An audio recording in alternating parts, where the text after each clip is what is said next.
My fiancé secretly texted my uncle to uninvite him from our wedding because he thought my uncle was too poor to afford the $150 per plate dinner, but my uncle was actually paying for the entire wedding and planning to surprise my fiancé with a luxury honeymoon gift. I need advice on whether I'm overreacting to something my fiancé did. This situation has been eating at me for weeks and I can't tell if I'm being too harsh or if my reaction is justified. My parents died in a car accident when I was 8 years old. My uncle Vincent, 52M, took me in immediately after the funeral. He had never been married and had no children of his own, but he stepped up without any hesitation. Vincent worked as a maintenance supervisor at a small manufacturing plant in rural Pennsylvania. The pay wasn't great, but he made it work. Those early years were tough. Vincent had to learn how to raise a little girl while working long hours. He would wake up at 5 a.m. to get ready for work, pack my lunch, walk me to school, then rush to his job. After work, he would pick me up from the after-school program, help with homework, make dinner, and handle all the household tasks. Weekends were for grocery shopping, laundry, and any activities I wanted to do. Vincent never complained about the sudden change in his life. He sold his motorcycle because it wasn't safe for transporting a child. He gave up his weekend fishing trips with friends. He moved us to a slightly larger apartment so I could have my own room. When I got interested in piano lessons at age 10, he worked overtime for 3 months to afford a used keyboard and weekly lessons with Mrs. Archer down the street. The apartment we lived in wasn't fancy. The carpet was old and the kitchen appliances were mismatched, but Vincent kept everything clean and functional. He painted my room pink because I asked him to, even though he had never painted anything before in his life. The walls weren't perfectly smooth, but I loved that room. Vincent attended every school event, parent-teacher conference, and school play. He was usually the only single parent in the room, often still wearing his work clothes because he came straight from the plant. Other parents sometimes gave him curious looks, but he never seemed bothered by it. He would sit in the front row at my school concerts and clap louder than anyone else. When I started high school, Vincent began working double shifts on weekends to save money for my college fund. He never told me this directly, but I figured it out when I noticed he was gone more often on Saturdays and Sundays. I asked him about it once and he just said he was helping out a coworker who needed extra coverage. During my senior year, several of my classmates were stressing about college costs and student loans. When I brought this up to Vincent, he sat me down at our small kitchen table and opened a shoebox he kept on top of the refrigerator. Inside were dozens of bank deposit slips and a savings account booklet. He had saved $30,000 over the years. It wasn't enough to cover everything, but it would pay for most of my first 2 years at the state university. I cried that night, not just because of the money, but because I realized how many sacrifices he had made. No new clothes for himself, no vacations, no entertainment expenses. Everything went toward our basic needs and my college fund. College was a 3-hour drive from home, but Vincent drove down every few weeks to take me to dinner and make sure I was doing okay. He would arrive on Friday evenings in his old pickup truck, usually bringing homemade cookies or some item he thought I might need for my dorm room. We would go to the same diner near campus and he would ask about my classes, my friends, and whether I needed anything. After graduation, I got a job in marketing at a mid-sized company in Philadelphia. The salary was decent and I found a small 1-bedroom apartment in the city. Vincent helped me move in, assembling furniture and making sure everything worked properly. He seemed proud but also a little lost. For the first time in 12 years, he was living alone again. I called him every Sunday evening and visited once a month. His life had settled into a quiet routine. Work, home, occasional fishing trips that he had resumed. He started volunteering at the local food bank on weekends, something he mentioned casually during one of our phone calls. About 3 years ago, I met Nicholas, 31M, at a company holiday party. He worked in the finance department of a consulting firm and lived in a nice apartment in Center City. Nicholas was confident, well-dressed, and seemed to have his life figured out. He asked me out the following week and we started dating regularly. Nicholas grew up in the suburbs outside Philadelphia. His parents were both professionals. His father was an accountant and his mother worked in real estate. They lived in a large house with a 2-car garage and took family vacations every year. Nicholas went to private school and his parents paid for his college education without him needing loans or part-time jobs. When I first told Nicholas about my background, I kept it simple. I mentioned that my uncle raised me after my parents died and that we were close. I didn't go into details about our financial situation or Vincent's job. Nicholas seemed sympathetic but didn't ask many questions. The first time Nicholas met Vincent was about 8 months into our relationship. I had invited Nicholas to drive up for a weekend visit. Vincent had cleaned the apartment thoroughly and bought steaks to grill on the small balcony. He wore his best shirt and had gotten a haircut for the occasion. Nicholas was polite during the visit but seemed uncomfortable. He made small talk about sports and the weather, but I could tell he was judging the surroundings. The apartment furniture was old but well maintained. The television was an older model and the kitchen was tiny compared to what Nicholas was used to. Vincent showed Nicholas some photo albums from my childhood and told stories about my school activities, but Nicholas's responses were polite rather than engaged. After we left on Sunday, Nicholas made a few comments during the drive back to Philadelphia. He mentioned that the area seemed economically depressed and that it must have been hard for me growing up there. He also said something about Vincent seeming like a nice guy but probably struggling financially. I didn't correct his assumptions. Over the next 2 years, Nicholas met Vincent 3 more times. Once when Vincent drove down to Philadelphia to take us to dinner for my birthday. Once when we stopped by his apartment during a weekend trip to visit some of Nicholas's college friends who lived nearby. And once when Vincent came down to help me move to a larger apartment. Each time, Nicholas was cordial but distant. He would check his phone frequently during conversations and seemed eager to end the visits. After the dinner for my birthday, Nicholas commented that the restaurant Vincent chose was pretty basic and that Vincent probably couldn't afford anywhere nicer. Again, I didn't correct him. Last year, Nicholas proposed during a weekend trip to New York City. He had planned everything carefully, a nice restaurant, a ring he had been shopping for secretly, and a photographer who captured the moment from across the restaurant. I said yes immediately. We set the wedding date for October and started planning. The wedding planning process revealed some differences in our backgrounds. Nicholas's parents immediately offered to contribute $20,000 toward the wedding expenses. They had specific ideas about venues, catering, and guest lists. Nicholas seemed to assume that my contribution would be much smaller, given what he perceived about Vincent's financial situation. During one of our planning meetings with the wedding coordinator, Nicholas made a comment about keeping costs reasonable since we were paying for most of it ourselves. He suggested limiting the guest list and choosing a less expensive venue. When I asked why, he glanced at me meaningfully and said he didn't want to put any financial pressure on my family. I had been wrestling with whether to tell Nicholas the truth about our family's financial situation. Vincent had come into some money about 5 years ago through a series of events that even I didn't fully understand at the time. His grandfather had owned land that was sold to a development company. There were also some investments that had done well and an insurance settlement from an accident at the plant where he worked. Vincent was actually quite comfortable financially now, though he continued living modestly and working at the same job. Vincent had offered several times to help with wedding expenses, but I had been hesitant to accept. I wanted Nicholas and I to pay for our own wedding as a matter of independence and principle. However, as the costs kept rising and Nicholas kept making comments about money, I reconsidered. 3 weeks ago, I had a long conversation with Vincent about the wedding expenses. He offered to pay for the entire wedding as his gift to us. He had been setting money aside specifically for this purpose and insisted that it would make him happy to contribute. After thinking about it for several days, I agreed to accept his generous offer. I decided to surprise Nicholas with this news. My plan was to tell him after we had finished booking all the vendors, so he could see that money wasn't going to be a constraint after all. I thought he would be relieved and excited about the possibilities. Last Tuesday, I was at work when Vincent called me. He sounded different, his voice was flat and he asked if I could come see him that evening instead of our usual Sunday call. I told him I would drive up after work. When I arrived at his apartment, Vincent was sitting at the kitchen table with his phone in front of him. He looked up when I came in and handed me the phone without saying anything. There was a text message thread open between him and Nicholas. The first message was from Nicholas, sent the previous evening. It read, "Hi Vincent, this is Nicholas. I got your number from Sarah's phone. I wanted to talk to you about the wedding. I know money is probably tight for you right now and I don't want you to feel pressured to spend beyond your means. The wedding costs are getting pretty high and I think it would be better if we kept things simple. Maybe you could just come to the ceremony itself and skip the reception? That would save on the dinner cost and you wouldn't have to worry about getting a hotel room for the night. Let me know what you think." Vincent had responded, "I'm not sure what you mean. I can afford to attend my niece's wedding."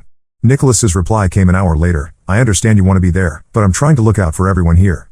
The reception dinner is $150 per person and I know that's probably a lot for you. Plus the hotel rooms in the area are expensive that weekend. I don't want you to go into debt over a party. Maybe we can have a small dinner with just you and Sarah sometime after the honeymoon?" Vincent had not responded to that message.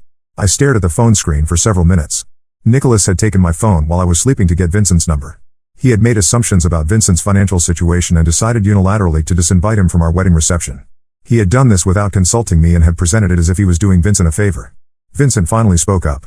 He said Nicholas seemed like he meant well but that the whole situation felt strange to him. He asked if I had told Nicholas that he couldn't afford to attend the wedding. I told Vincent the truth about Nicholas's assumptions and about my own hesitation to correct them. I also told him about his offer to pay for the wedding and how I had planned to surprise Nicholas with that news. Vincent listened without interrupting. After I finished explaining, Vincent was quiet for a long time. Finally, he said that he was disappointed in Nicholas's approach but that he was more concerned about how this reflected on our relationship. He asked if I thought Nicholas would treat me differently if he knew the truth about our family's financial situation. I stayed at Vincent's apartment that night, sleeping on the couch like I used to do during high school when I was stressed about something. The next morning, Vincent made pancakes and coffee, and we talked more about the situation. He said he would support whatever decision I made about the wedding but that he thought I deserved someone who respected both me and my family. I drove back to Philadelphia that afternoon and confronted Nicholas as soon as he got home from work. I showed him the text messages and asked him to explain why he had contacted Vincent without telling me. Nicholas's initial reaction was defensive. He said he was trying to be considerate of Vincent's situation and that he thought it would be awkward to discuss money issues in front of me. He insisted that he was looking out for everyone's best interests and that I was being overly sensitive about it. When I told him that Vincent could easily afford to attend the wedding and had actually offered to pay for the entire event, Nicholas's expression changed completely. He stared at me for several seconds, then asked why I had never mentioned this before.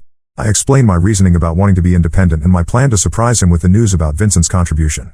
Nicholas listened, but instead of apologizing for his assumptions or his secretive behavior, he became angry. He said that if I had been honest from the beginning, none of this would have happened. He accused me of playing games and creating unnecessary drama. He said that my secrecy had caused him to worry about money for months and that I was responsible for the awkward situation with Vincent. The argument continued for over an hour. Nicholas insisted that his text messages to Vincent were reasonable given the information he had. He refused to acknowledge that going behind my back was inappropriate. He also refused to apologize to Vincent, saying that his intentions were good even if his assumptions were wrong. The conversation ended with Nicholas saying he needed some time to think about everything. He went to our bedroom and closed the door. I slept on the couch that night. For the past week, Nicholas has been giving me the silent treatment. He leaves for work early and comes home late. He sleeps in the bedroom while I stay on the couch. He responds to direct questions about practical matters but otherwise doesn't speak to me. This silent treatment is familiar. Nicholas has done this before during other arguments, though never for this long. Usually, the pattern is that he withdraws completely until I apologize and try to make things right. But this time feels different. I keep thinking about Vincent sitting at his kitchen table with those text messages. The man who raised me, worked double shifts to save for my college, and offered to pay for my entire wedding was being told he couldn't afford to attend my reception. The person who stepped up when I had nobody else was being dismissed as a financial burden. I also keep thinking about Nicholas taking my phone while I was sleeping to get Vincent's number. The secretive planning, the assumption that he could make decisions about my family without consulting me, and his refusal to take responsibility for any of it. Our wedding is supposed to be in 6 weeks. The invitations went out a month ago. The vendors are booked and deposits have been paid. Nicholas's family and friends have made travel arrangements. But I can't stop thinking about whether I want to marry someone who would treat my uncle this way. Am I overreacting to this situation? Should I be more understanding of Nicholas's perspective? Or are these actions revealing something important about his character that I need to consider before we get married? Update 1. I wanted to update everyone on what happened after my original post. Thank you to everyone who responded. Reading the comments helped me see some things more clearly. The silent treatment continued for another week after I posted. Nicholas would leave for work before I woke up and come home after I had gone to bed. He moved his clothes and personal items from our shared bedroom into the spare room. When I tried to initiate conversations about the wedding or our relationship, he would say he wasn't ready to talk yet. During this time, I called Vincent several times. He had received no further messages from Nicholas and hadn't heard from him at all. Vincent asked how I was holding up, but I could tell he was choosing his words carefully. He didn't want to influence my decision about the wedding, but I could sense his concern. I also started paying attention to patterns in my relationship with Nicholas that I had previously overlooked. The silent treatment wasn't new. He had used it after arguments about my job, my friends, and decisions about how we spent our free time. Looking back, I realized that most of our disagreements ended with me apologizing first, even when I wasn't sure what I was apologizing for. There was the time 8 months ago when I had made plans to have dinner with college friends on a Friday night. Nicholas had mentioned earlier in the week that he might want to go out that night, but we hadn't made definite plans. When Friday came and I confirmed my dinner plans, Nicholas became upset that I hadn't checked with him first. He didn't speak to me for 3 days. I eventually apologized for not coordinating better, even though I felt like I had done nothing wrong. Another incident happened around Christmas last year. Nicholas's family had invited us to their annual holiday party, but I had already committed to helping Vincent volunteer at the food bank's Christmas dinner for people who had nowhere else to go. When I explained the conflict to Nicholas, he said I could skip the volunteer work since we only saw his family a few times a year. When I said the volunteer commitment was important to me, Nicholas became cold and distant. He attended his family's party alone and didn't speak to me properly for a week afterward. I ended up apologizing for not prioritizing his family's event. There were smaller incidents too. Times when Nicholas would become quiet and withdrawn if I disagreed with his restaurant choices, his TV show preferences, or his opinions about current events. The pattern was always the same: conflict, silence, and then me making the first move toward reconciliation. As I thought about these patterns, I realized that I had been accommodating Nicholas's need to be right and to have the final word in most situations. I had convinced myself that this was normal relationship compromise, but it was starting to feel more like I was walking on eggshells. 10 days after my original post, Nicholas finally broke his silence. I was in the kitchen making coffee before work when he appeared in the doorway. He said we needed to talk about the wedding timeline since vendors would need final confirmation soon. We sat down at the kitchen table and Nicholas spoke first. He said he had been thinking about everything that happened and that he understood why I was upset. However, he maintained that his actions were reasonable given the information he had at the time. He said that if I had been transparent about Vincent's financial situation from the beginning, the whole misunderstanding could have been avoided. Nicholas also said he felt hurt that I had kept such a significant secret from him. He pointed out that we were supposed to be partners and that partners don't hide important information from each other. He said my secrecy had damaged his trust in me and that he needed assurance it wouldn't happen again. When I asked about an apology to Vincent, Nicholas said he would be willing to send a message clarifying the misunderstanding. But he insisted that Vincent should understand that the original text messages were sent with good intentions and that no real harm had been done. I asked Nicholas how he would feel if Vincent had sent me private messages about Nicholas without consulting him first. Nicholas said the situations weren't comparable because he had been trying to solve a problem, not create one. The conversation continued for about an hour. Nicholas's position remained consistent. He acknowledged that the situation was unfortunate, but he placed the primary responsibility on my lack of transparency. He was willing to move forward with the wedding as long as we established better communication going forward. I told Nicholas the first needed more time to think about everything. He seemed frustrated by this response and asked what there was to think about. He said we had already lost too much time to this argument and that we needed to focus on finalizing wedding preparations. That afternoon, I called in sick to work and drove up to see Vincent. I told him about my conversation with Nicholas and asked for his honest opinion about the situation. Vincent was quiet for a long time before responding. He said that Nicholas's approach concerned him, not just because of the text messages, but because of the assumptions behind them. Vincent pointed out that Nicholas had made decisions about our family without consulting me and had shown no curiosity about our actual circumstances. Vincent also said something that stuck with me. He said that in a strong relationship, both people should feel comfortable being themselves without fear of judgment or retaliation. He asked if I felt like I could disagree with Nicholas without consequences. That question made me realize something I hadn't fully acknowledged before. I had been editing myself around Nicholas in small ways for months. I was careful about which stories I told about my childhood. I downplayed my close relationship with Vincent because Nicholas seemed to find it excessive. I had learned to present my opinions tentatively so that Nicholas wouldn't feel challenged. I spent the night at Vincent's apartment again. The next morning, he made his usual breakfast and we talked more about the situation. Vincent said he would support whatever decision I made, but he wanted me to be honest with myself about whether I was happy in the relationship. During the drive back to Philadelphia, I thought about the question Vincent had asked. Did I feel comfortable being myself with Nicholas? The honest answer was no. I felt like I was constantly managing Nicholas's reactions and trying to avoid conflicts that would result in days of silent treatment. When I got home, Nicholas was waiting for me. He asked where I had been and seemed annoyed when I told him I had visited Vincent. He said it wasn't appropriate for me to discuss our relationship problems with Vincent and that some things should stay between us. I asked Nicholas why he felt that way, given that Vincent was the closest thing to a parent I had. Nicholas said that was exactly the problem. I was too dependent on Vincent's approval and needed to prioritize our relationship instead. This comment triggered something in me. I realized that Nicholas was essentially asking me to choose between him and Vincent. Not explicitly, but through subtle pressure and criticism of our relationship. Nicholas had never directly forbidden me from spending time with Vincent, but he had made it clear that he found our closeness inappropriate and excessive. I told Nicholas that Vincent was my family and that any future husband would need to accept and respect that relationship. Nicholas said he understood that, but that there had to be boundaries. He said that running to Vincent every time we had a problem wasn't healthy for our relationship. The argument that followed was different from our previous fights. This time, I didn't try to manage Nicholas's reactions or find ways to compromise. I told him directly that his behavior toward Vincent was unacceptable and that his refusal to take responsibility for his actions was a problem. Nicholas responded with his usual tactic of turning the argument back on me. He said I was being dramatic and that I was looking for reasons to sabotage our relationship. He accused me of caring more about Vincent's approval than about our future together. But this time, the silent treatment that followed didn't have the same effect on me. Instead of feeling anxious and guilty, I felt relieved. The apartment was quieter, but it was also more peaceful. I wasn't walking on eggshells or trying to anticipate Nicholas's moods. I spent the next few days thinking about what I wanted from a marriage. I thought about Vincent's relationship with my Aunt Linda, who had passed away when I was in college. They had been together for only 2 years, but I remembered how they treated each other. There was no silent treatment, no power struggles, no need to manage each other's reactions. They disagreed sometimes, but they worked through conflicts directly and respectfully. I also thought about the kind of partner I wanted to be. I realized that I had been so focused on avoiding conflict with Nicholas that I had stopped being authentic. I had been presenting a version of myself that I thought would be easier for him to accept. Yesterday morning, I made my decision. I waited for Nicholas to come home from work and told him that I wanted to call off the wedding. Nicholas's initial reaction was shock, then anger. He accused me of throwing away our relationship over a misunderstanding. He said I was letting Vincent manipulate me into making a decision I would regret. When I explained that this wasn't about Vincent, but about fundamental differences in how we handled conflict and respect, Nicholas became more agitated. He said I was overanalyzing everything and that all couples went through rough patches before their weddings. Nicholas then offered to compromise. He said he would apologize to Vincent and that we could work on our communication issues after the wedding.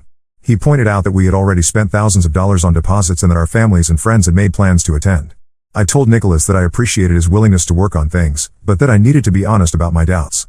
I said I didn't think we were compatible in some fundamental ways and that getting married wouldn't solve those problems. The conversation lasted several hours and went in circles. Nicholas alternated between anger, bargaining, and attempts to convince me that I was making a mistake. He said I would regret this decision and that I was throwing away a good relationship because of unrealistic expectations. Finally, Nicholas asked what it would take to change my mind. I told him honestly that I didn't think anything would change my mind at this point. The issues we had weren't just about this one incident, but about patterns in our relationship that I had been ignoring for too long.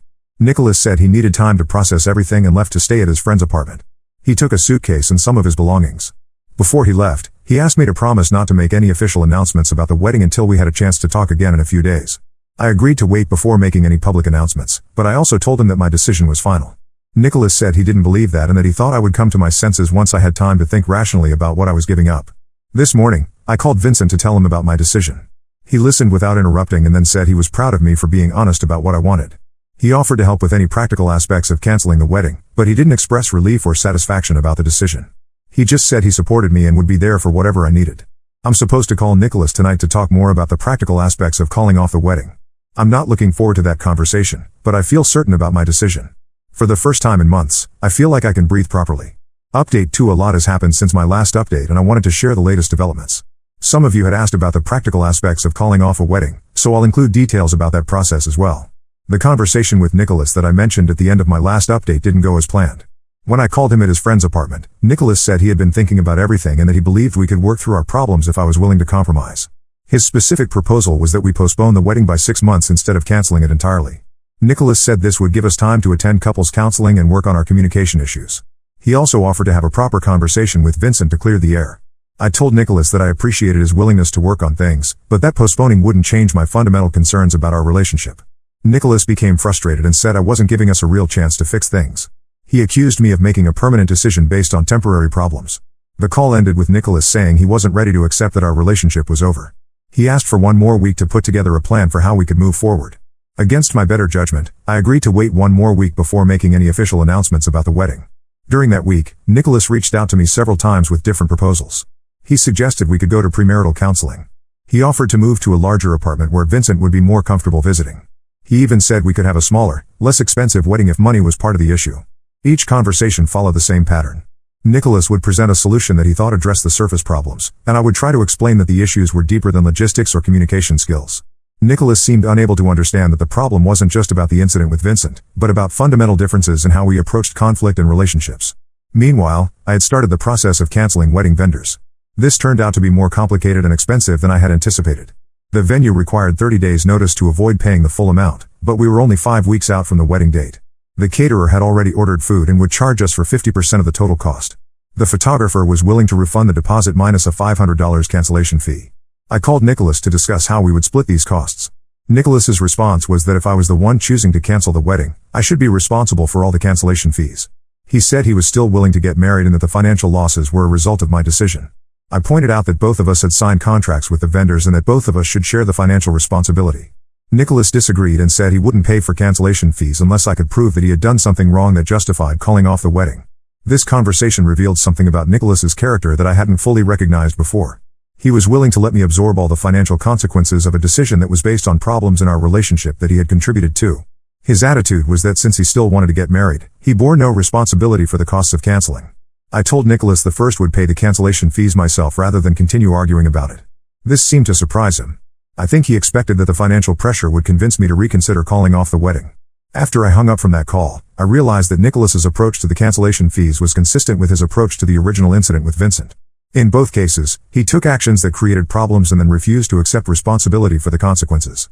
I spent that weekend calling vendors and family members to officially cancel the wedding. Most of the vendors were professional and understanding. A few seemed annoyed, but they processed the cancellations according to their contract terms.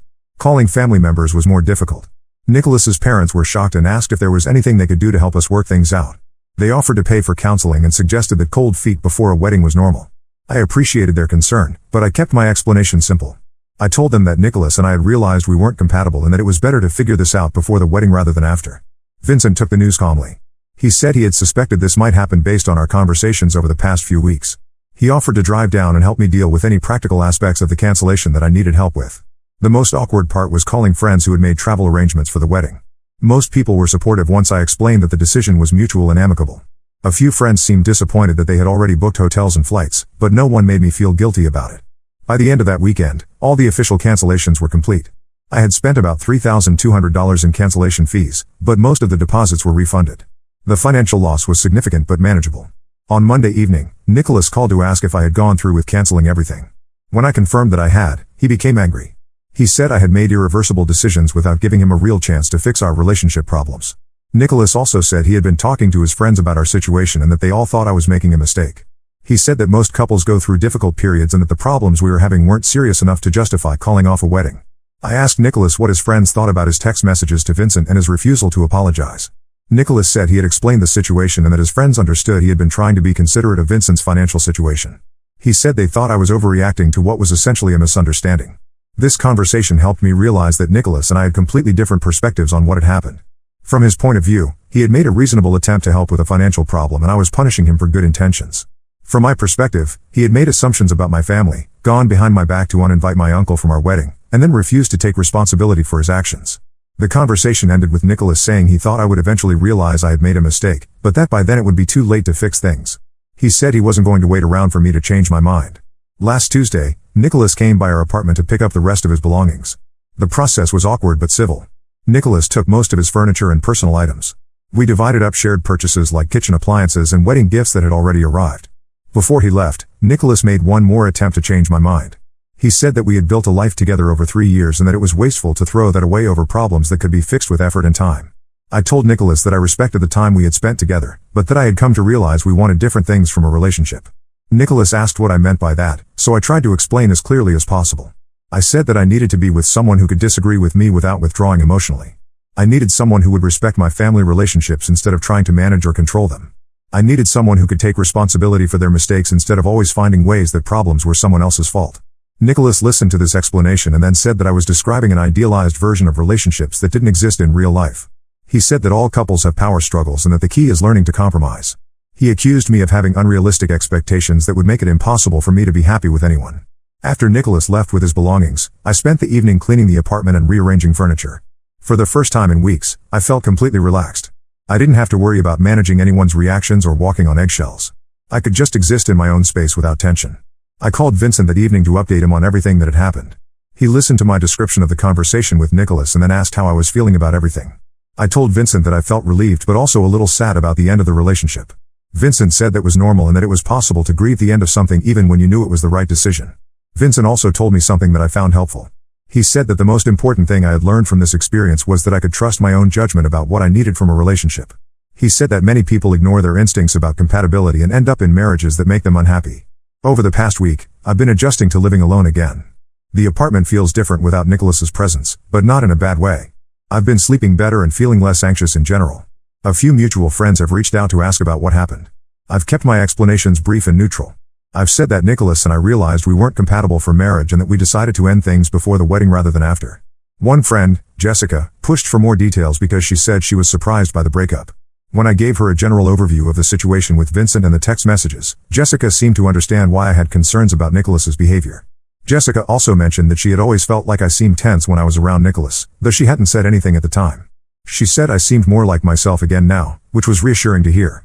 Yesterday, I got an unexpected text message from Nicholas. He said he had been thinking about our last conversation and that he wanted to apologize for some of the things he had said. He also said he hoped we could remain friends eventually, though he understood that I might need time before that was possible. I appreciated the message, but I didn't respond to it. I think Nicholas and I need significant time apart before we can determine if any kind of friendship is possible. Right now, I'm focused on moving forward with my life rather than looking backward at what didn't work. The wedding date that we had originally planned is next weekend.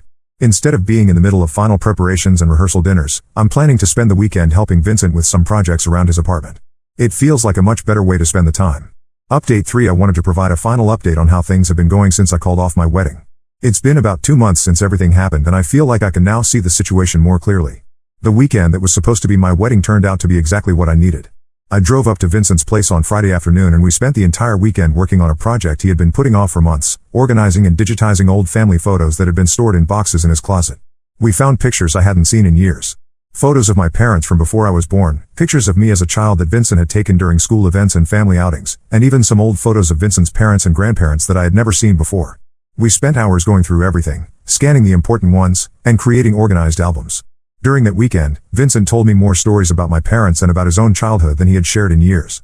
There was something about the quiet work of sorting through memories that made conversation flow naturally. I learned things about my family history that I had never known before. Vincent also talked more openly about how he had felt when Nicholas contacted him about the wedding. He said that beyond being hurt by the assumption about his finances, he had been concerned about what it suggested about how Nicholas viewed our family. Vincent said he had worried that Nicholas saw him as an embarrassment or burden that needed to be managed. I realized during the conversation that Vincent had been protecting my feelings by not expressing his full reaction to Nicholas's behavior.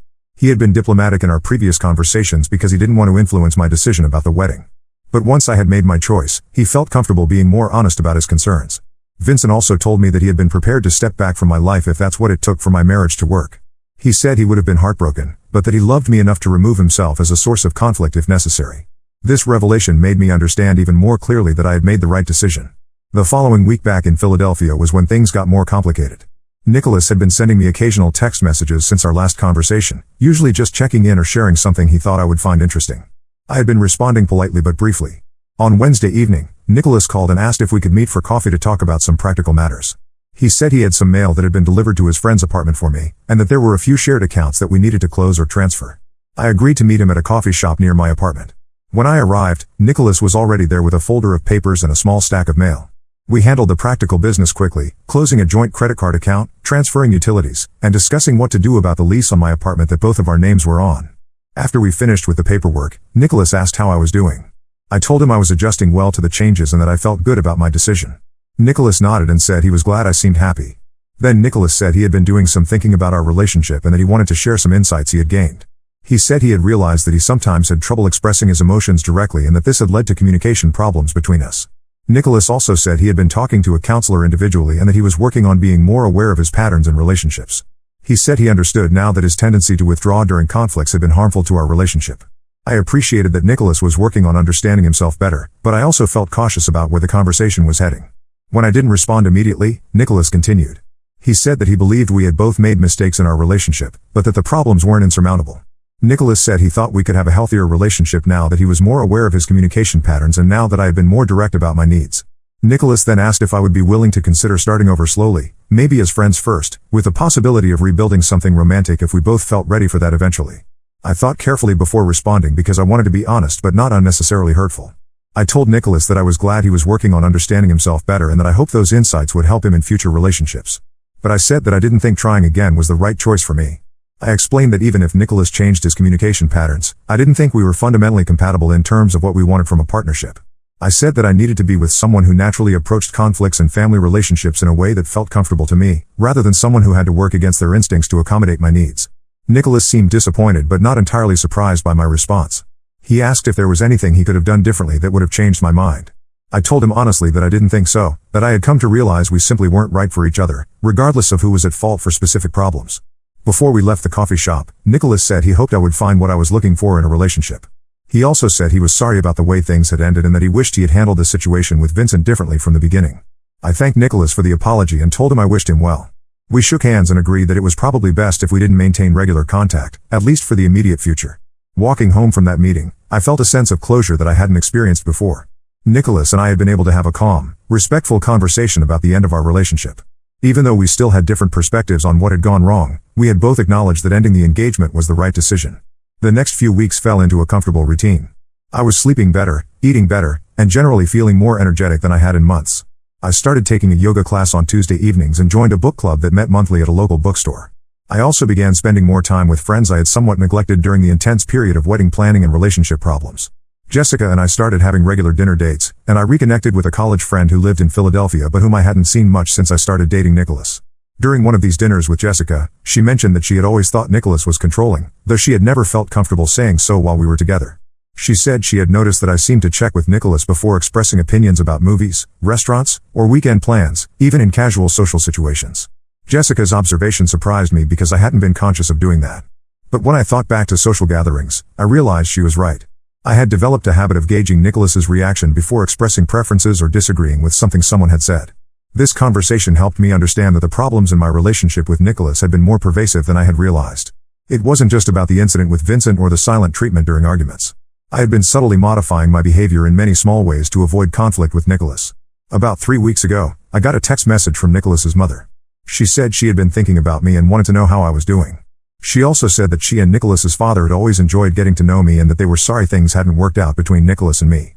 I appreciated the message, but it also made me uncomfortable. I wasn't sure if Nicholas's mother was reaching out on her own or if Nicholas had asked her to contact me. I decided to respond politely but briefly, thanking her for thinking of me and wishing their family well. A few days later, Nicholas's mother sent another message asking if I would be interested in having lunch with her sometime.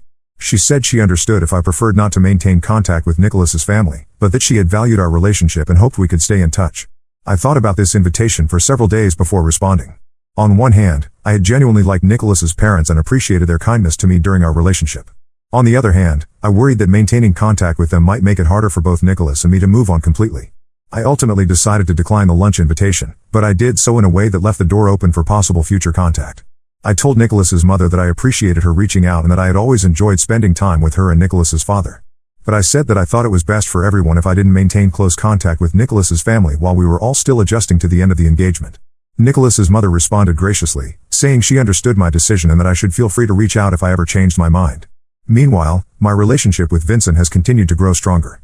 We talk on the phone twice a week now instead of just on Sundays, and I've been visiting him more frequently. Last weekend, we drove to a nearby state park and went hiking together, something we hadn't done since I was in high school. Vincent has started dating someone, a woman named Carol who volunteers at the food bank with him. He mentioned her casually during one of our phone calls, and I could tell he was happy but trying not to make a big deal about it. I encouraged him to tell me more about her, and it was clear that he really enjoys her company. I met Carol last weekend when I was visiting Vincent. She's warm and funny, and she clearly cares about Vincent a lot. She asked thoughtful questions about my work and my life in Philadelphia, and she shared stories about her own grown children and grandchildren. Watching Vincent with Carol, I could see how relaxed and happy he was. This new development in Vincent's life has made me realize something important. For years, I had worried that Vincent was lonely and that I was his only close relationship. I had felt guilty about moving away for college and then work, and I had sometimes made decisions based on not wanting to leave Vincent alone. But seeing Vincent with Carol, and hearing about his friendships with other volunteers at the food bank, I understood that he had built a full and satisfying life for himself. My presence in his life was important to him, but he wasn't dependent on me for his happiness or social connection. This realization has freed me from a worry I didn't even know I was carrying. I had always assumed that any serious romantic relationship would require me to balance my partner's needs against Vincent's needs. But now I can see that the right partner would understand that Vincent is simply part of my life, not a competing priority. Yesterday, I had an interesting conversation with a coworker who was asking about my weekend plans. When I mentioned that I was driving up to visit Vincent, she made a comment about how nice it was that I was so close to my family. This casual comment made me realize that other people don't necessarily view my relationship with Vincent as unusual or excessive. During my relationship with Nicholas, I had started to see my closeness with Vincent through Nicholas's eyes, as something that needed to be managed or justified. But my coworker's reaction reminded me that most people understand that family relationships are important and that maintaining close ties with the people who raised you is normal and healthy. Looking back over the past few months, I can see that calling off my wedding was one of the best decisions I've ever made. Not just because I avoided marrying someone who wasn't right for me, but because the process taught me important things about what I need in a relationship. I learned that I need to be with someone who makes me feel more like myself, not less. I need someone who can handle disagreement without withdrawing emotionally. I need someone who respects my family relationships instead of viewing them as competition or obstacles. Most importantly, I learned that I can trust my own judgment about what feels right in a relationship. For months, I had been second-guessing my instincts and trying to convince myself that the problems with Nicholas were normal or fixable. But my gut feelings about our incompatibility turned out to be accurate. I'm not actively dating right now, and I'm not in any hurry to start. I'm enjoying living alone, spending time with friends and family, and focusing on work and hobbies that I'm interested in. When I'm ready to start dating again, I'll have a much clearer sense of what I'm looking for in a partner. The money I had saved for the wedding is still sitting in my savings account. I've been thinking about using some of it to take a vacation with Vincent and Carol, maybe somewhere none of us has been before. Vincent mentioned that Carol has always wanted to visit the Grand Canyon, and I think it would be fun to plan a trip together. It feels good to be making plans based on what I actually want to do, rather than what someone else expects from me. For the first time in years, I feel completely free to be myself. Now let's move to the next story. Story 2. My sister demanded I be her surrogate without asking, then filed a fake application in my name. 6 months later she's pregnant, but it's not what anyone expected. I never thought I'd be sharing this on Reddit, but I guess life has a way of surprising you. I'm Sarah, 28F, and my world turned upside down about 6 months ago. It all started when my sister Angelina, 32F, announced she was pregnant. To give you some background, Angelina and I have always had a complicated relationship. Growing up, we were 4 years apart, which meant we were never really in the same stage of life at the same time. Angelina was always the perfect child, straight A's, captain of the debate team, first chair violin in the school orchestra. I, on the other hand, was more of a free spirit. I did well in school, but I was more interested in computers and coding than extracurricular activities. Our parents, especially our mom, always seemed to favor Angelina. They'd go to all her recitals and debates, but when it came to my coding competitions, they'd often be too busy to attend. It created a rift between us that only grew as we got older. When Angelina met Tom, 34M, in college, it seemed like her perfect life was complete. They got married right after graduation, and everyone expected them to start a family right away. But years passed, and no baby came. Angelina never really talked about it, but I could tell it was bothering her. Meanwhile, I focused on my career. I became a software developer, landed a great job at a tech startup, and bought my own apartment. I was happy with my life, even if it wasn't the traditional path my parents had envisioned for me. So when Angelina announced she was pregnant, I was genuinely happy for her. I thought maybe this would finally bring us closer as sisters. But then came the bombshell. Angelina told me I was going to be the surrogate mother. Not asked. Told. I was shocked. Angelina and I weren't close enough for her to assume I'd do something like this. We talked maybe once a month, usually just surface-level catch-ups. So for her to just assume I'd carry her baby? It was mind-boggling. When I tried to tell her I wasn't comfortable with the idea, she brushed it off. "Oh, come on, Sarah," she said. "It's not a big deal. You're not using your uterus right now anyway." I couldn't believe what I was hearing. Not using my uterus? Was she serious? I tried to explain that being a surrogate was a huge decision, one that would affect my body, my job, and my life for at least 9 months. But Angelina wouldn't listen. She kept going on about how she and Tom had been trying for so long, how this was their last chance, and how I was being selfish for not wanting to help. Things got even worse when our parents got involved. Mom, 56F, and Dad, 58M, sided with Angelina, as usual.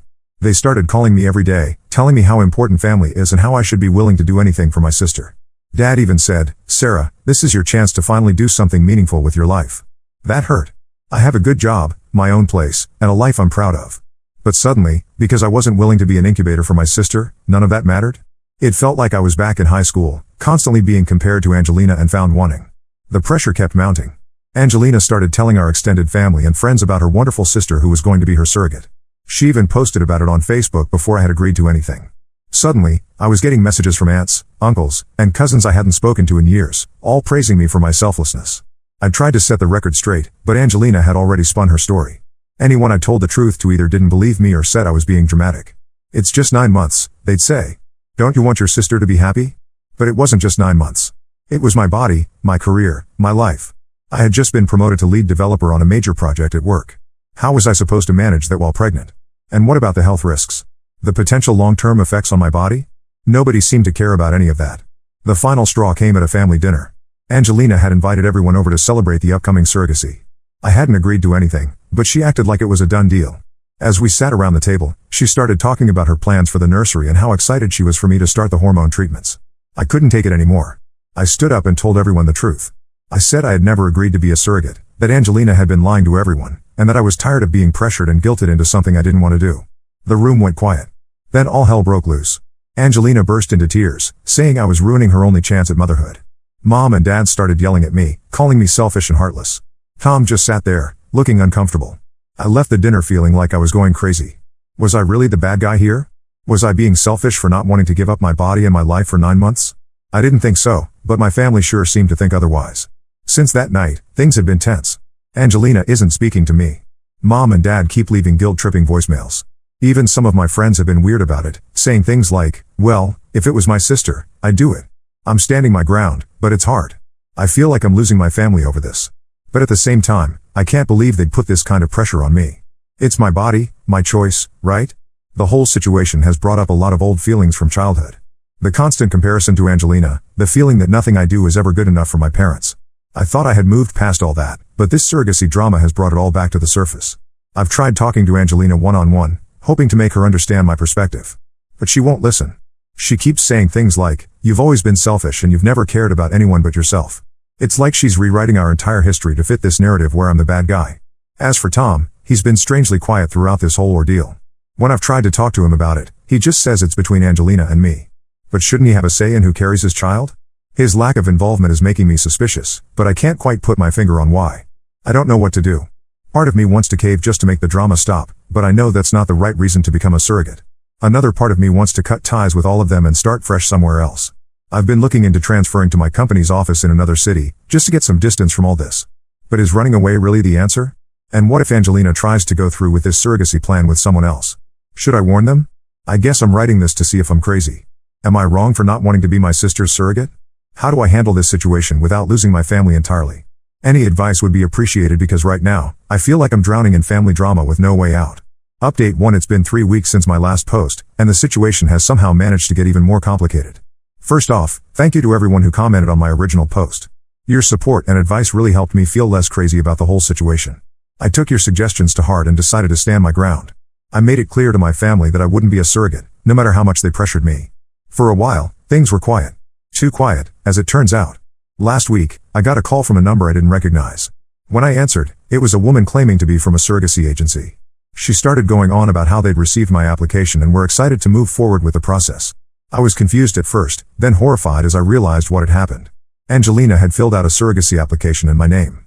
She had used my personal information, forged my signature, and even sent in medical records she must have somehow obtained.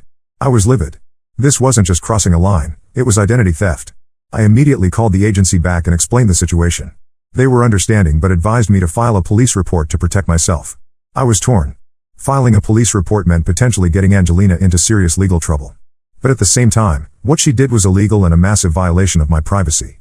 I thought back to all the times in our childhood when Angelina had gotten away with things because I didn't want to get her in trouble.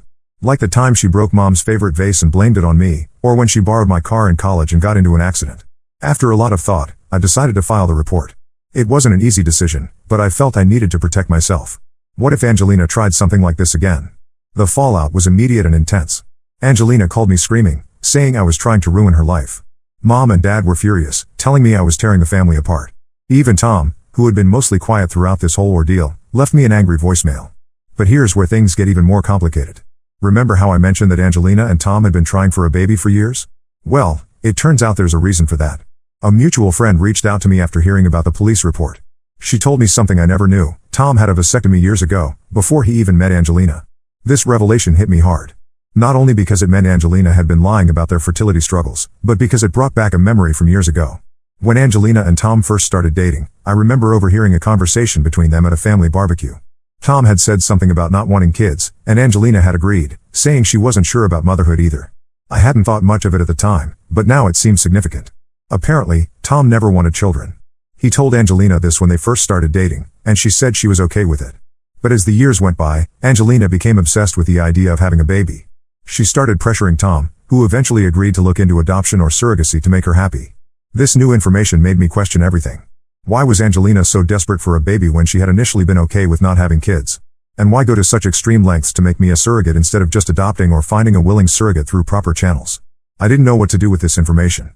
Part of me wanted to confront Angelina, to expose all her lies. But another part of me felt sorry for her.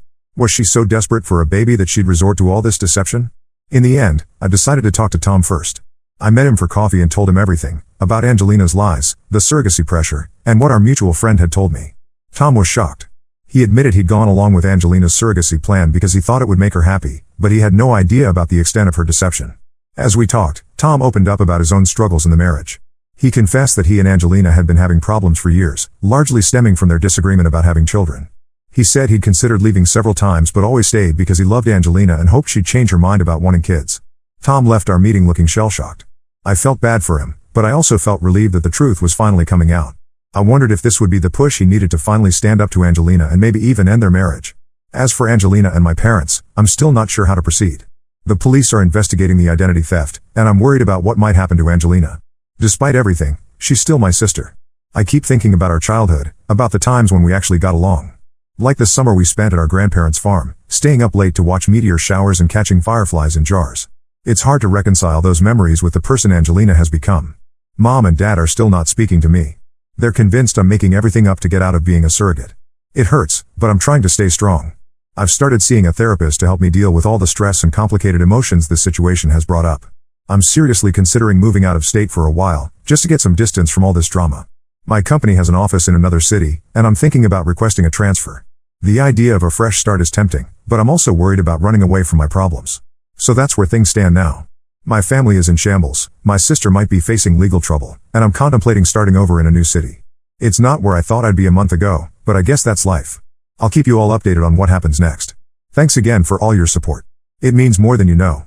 Update 2. It's been 2 months since my last update, and just when I thought things couldn't get more complicated, life threw another curveball my way. First, let me catch you up on what's been happening. After the whole identity theft fiasco, Angelina was charged with fraud. It was a misdemeanor, but she ended up having to pay a fine and do community service. Tom filed for divorce, unable to get past Angelina's lies about wanting children and the whole surrogacy debacle. As for me, I did end up taking the transfer. I've been living in a new city for the past month, trying to rebuild my life away from all the family drama. It's been hard, but also refreshing. I've made some new friends, thrown myself into work, and even started seeing a therapist to deal with all the stress from the past few months. But here's where things take an unexpected turn. Last week, I got a call from my mom. Now, my parents haven't spoken to me since the police report, so I was surprised to hear from her. I almost didn't answer, but something told me I should. When I picked up, my mom was crying. Through her sobs, she managed to tell me that Angelina was pregnant. Naturally, I was confused. How could Angelina be pregnant when Tom had a vasectomy and they were getting divorced? Well, it turns out the baby isn't Tom's. It's not even Angelina's, biologically speaking. My mom finally admitted the truth. Angelina had been lying about everything from the very beginning. Angelina isn't infertile. She never has been. The whole trying for years story was a complete fabrication. The reason she was so desperate for me to be a surrogate wasn't that she couldn't have children, but because she didn't want to go through pregnancy herself. Apparently, Angelina has always been terrified of pregnancy and childbirth. This fear stems from a traumatic event in her teenage years that I never knew about. When Angelina was 16, she witnessed our cousin go through a difficult pregnancy and nearly died during childbirth. It left a deep impression on her, creating an intense fear of pregnancy. But Angelina also desperately wanted a baby, or at least, she thought she did. When Tom told her he didn't want kids, she saw it as the perfect opportunity. She could play the part of the desperate, infertile wife, and guilt someone else, me, into carrying a baby for her. But when her plan with me fell apart, she panicked. She started seeing this guy behind Tom's back, let's call him Mike. Mike got her pregnant, and now Angelina is faced with the very thing she was trying to avoid. I was speechless. All the drama, all the pain our family has gone through, was because Angelina was afraid of being pregnant? It seemed too ridiculous to be true. But as my mom kept talking, more truths came out. My parents admitted they had known about Angelina's fear of pregnancy for years. They went along with her surrogacy plan because they thought it would fix her fear. They never considered how it would affect me or that it was wrong to pressure someone into being a surrogate. I felt a mix of emotions, anger at the deception, relief that the truth was finally out, and a weird sense of vindication. All those months of being called selfish and heartless, and it turns out I was right all along. My mom spent a long time apologizing. She and my dad realized how badly they had messed up, how unfairly they had treated me. They asked if there was any way I could forgive them. I told her I needed time to process everything. The revelation that my entire family had been lying to me for months, if not years, was a lot to take in. I said I'd think about it and get back to her. As for Angelina, she's apparently a mess. The pregnancy she tried so hard to avoid is now a reality. Tom won't take her back, and Mike wants nothing to do with the baby. She's alone, scared, and finally facing the consequences of her actions. Part of me feels sorry for her. Another part is still angry at all the pain she caused. I'm not sure if I'll ever be able to have a relationship with her again, but I'm trying to find it in my heart to at least hope she gets the help she needs. So that's where things stand now. My family's web of lies has finally unraveled, leaving us all to deal with the aftermath. I'm still processing everything and trying to figure out how to move forward. I'm not sure what the future holds, but I do know one thing, I'm glad I stood my ground. If there's one lesson I've learned from all of Update 2, continued, it's that you should always trust your instincts, even when everyone else is telling you you're wrong. The whole situation has made me reflect on our family dynamics. Growing up, Angelina was always the golden child, and I was the black sheep. Now, it seems like those roles have reversed. It's a strange feeling, and I'm not sure how to handle it. I've been talking to my therapist about all of this. She's helping me work through my feelings of betrayal and anger. It's a slow process, but I'm starting to see some progress. As for my job, the transfer has been a blessing in disguise. I'm working on an exciting new project that's keeping me busy and distracted from all the family drama. My new colleagues are great, and I'm slowly starting to feel like I belong here. I'm still not sure how to proceed with my family. Part of me wants to forgive them and try to rebuild our relationships. Another part of me is scared of getting hurt again. I keep thinking about all the times in the past when I've forgiven them, only for them to fall back into the same patterns. For now, I'm taking it one day at a time. I've told my parents I need space, and surprisingly, they're respecting that. Angelina has tried to reach out a few times, but I'm not ready to talk to her yet. I'll update again if anything major happens, but for now, I'm focusing on healing and moving forward with my life. Thanks again for all your support throughout this crazy journey. Update 3. It's been half a year since my last update, and I thought it was time to share where things stand now. A lot has changed, and while not everything is perfect, I feel like I'm finally in a good place. First, the big news, Angelina had her baby, a little girl, about 2 months ago. Despite her fears, the pregnancy and birth went smoothly. From what I've heard, she's adapting to motherhood better than anyone expected. It seems the reality of having a child has changed her perspective on a lot of things. I wasn't there for the birth, but my parents kept me updated. They sent me pictures of the baby, and I have to admit, she's adorable. It's strange to think I have a niece now, especially given everything that's happened. As for my relationship with my family, it's Complicated. After taking some time to process everything, I decided to give my parents a chance to make amends. We've had a lot of long, difficult conversations about trust, respect, and boundaries. They've apologized numerous times and seemed to genuinely understand how wrong their actions were. We're slowly rebuilding our relationship, but it's not the same as before. I'm more cautious now, more guarded. But I'm also proud of myself for setting clear boundaries and sticking to them. My parents know that if they ever try to manipulate or pressure me like that again, I won't hesitate to cut them off completely. My relationship with Angelina is still strained. I've seen her and the baby a couple of times, always with other family members present. It's awkward and tense, but we're civil. Angelina has apologized for her actions, but I'm not sure I'm ready to forgive her yet. The breach of trust was enormous, and it's going to take a long time to heal, if it ever does. Angelina is struggling as a single mother, but she's getting help from our parents and attending therapy to work through her fears and issues. She's even started a support group for women with tachophobia, fear of pregnancy and childbirth. It's good to see her taking steps to address her problems, even if it's too late to undo the damage she caused. On a personal note, I'm doing well. I've decided to stay in the new city. I've built a life here that I'm happy with. My job is going great, I've made some wonderful friends, and I've even started dating someone. It's early days, but it feels good to be moving forward. The whole surrogacy drama seems like a distant nightmare now. Looking back, I can hardly believe how crazy things got. But I'm grateful for the experience in a way. It taught me a lot about standing up for myself, about the importance of boundaries, and about not compromising my values, even when it's difficult. I've also learned a lot about forgiveness, both giving it and receiving it. It's not easy, and it doesn't happen overnight, but it's possible. I'm still working on forgiving Angelina, but I've found that holding on to anger only hurts me in the long run. My therapist has been instrumental in helping me work through all of this. We've been exploring my childhood experiences and how they've shaped my relationships with my family. It's been eye-opening to realize how many of our current issues stem from long-established patterns. One of the biggest challenges has been learning to see my parents and Angelina as flawed human beings, rather than the larger-than-life figures they were in my childhood. It's a process, but I'm getting there. I've also been working on building a support system outside of my family. My new friends here have been incredible, offering support and understanding without judgment. It's made me realize how much I was missing by always putting my family first. So that's where things stand now. My family is slowly healing, though we'll never be the same as we were before. I'm building a life I love, on my own terms. And most importantly, I'm at peace with my decisions. To anyone out there facing a similar situation, stand your ground. Trust your instincts. Don't let anyone pressure you into something you're not comfortable with, even if they're family. Your body, your choice. Always. Thank you all for your support throughout this journey. Your advice and encouragement helped me more than you know. I'm not sure if I'll update again, but I wanted to let you all know that I'm okay. More than okay, actually. I'm thriving.